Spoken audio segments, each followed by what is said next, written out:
El primer que hem de fer és entrar a fam.codelearn.cat i introduir-hi el nostre correu i la nostra contrasenya per arribar a la pàgina principal de la plataforma. A la franja superior hi ha diversos elements que hem de conèixer. El primer d'ells, a la part superior esquerra, és el logo de Codelearn, que ens permetrà tornar a la pàgina principal sempre que vulguem. El següent element és un percentatge. Si hi fem clic, accedirem a la pàgina de missions. Dins d'aquesta pàgina hi podrem veure el percentatge de feina o de missions que hem fet diàriament durant els darrers 7 dies, tant per separat com en el conjunt de la setmana. Aquesta bossa amb un número al costat ens indica la quantitat de punts que tenim. Són els punts que hem aconseguit com a recompensa per fer bé els exercicis i que ens podrem gastar a la botiga de punts, com veurem més endavant. Però primer fixem-nos en la campaneta que hi ha just al costat.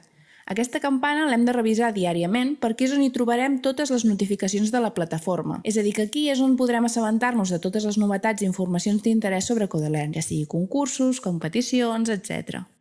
Finalment, l'últim element de la franja superior és aquest espai on veiem el nostre nom i la nostra icona en petitó. Des d'aquí podem accedir a dos espais diferents, a les preferències, on podrem canviar l'idioma de la plataforma, i al nostre perfil o fitxa de personatge, on a més de canviar el nostre avatar, com veurem més endavant, podem consultar a quin nivell estem, quants punts hem guanyat, quants ens en queden i quants hem gastat, a quin capítol ens trobem, així com les insígnies que hem guanyat per acabar aventures, els exercicis lliures que hem fet, o fins i tot podem convidar amics perquè s'uneixin a la plataforma de Codelearn. Ara tornem a la pàgina principal i fixem-nos en el menú lateral esquerre, on trobarem totes les seccions de la plataforma. La primera, llista d'aventures, és on ens trobem actualment, que és la pàgina principal, i ara mateix només us apareixerà la primera aventura, Objectiu la Terra. Si fem clic a Aventura actual, accedirem directament al punt on ho vam deixar l'última vegada que vam estar fent exercicis de Codelearn. Ens apareix un mapa amb la cara del nostre avatar a sobre i si la cliquem arribarem directament a l'exercici que ens toca treballar.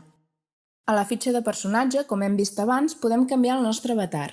El podem seleccionar d'una llista d'avatars predeterminats o podem generar el nostre propi avatar per sentir-nos més identificats amb el nostre personatge.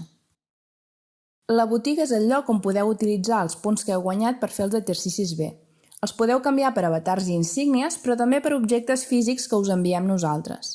A productes comprats hi veureu la llista de tot el que heu comprat fins ara i estigueu atents perquè els premis de la botiga canvien regularment.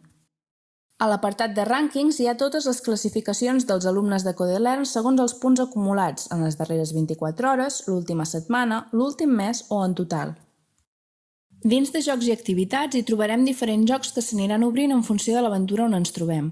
Aquí hi podrem treballar habilitats diferents, com és el cas que veiem en pantalla, on ens estem entrenant pel typing, és a dir, que ens estem entrenant per ser més ràpids a l'hora d'escriure codi. A l'apartat social és on trobaràs els clans de Codelearn, que són equips formats per diversos alumnes. Aquí podràs buscar un clan on t'agradaria entrar, sol·licitar unir-t'hi i esperar que els seus membres t'hi acceptin. Per últim, t'hauràs fixat que hi ha un símbol d'interrogació al final del menú lateral esquerre. Des d'aquí pots posar-te en contacte amb el teu tutor. Pots preguntar-li qualsevol dubte que tinguis sobre els exercicis i intercanviar-hi missatges en qualsevol moment. Si fem clic al botó sortir, marxem de la plataforma de Codelearn.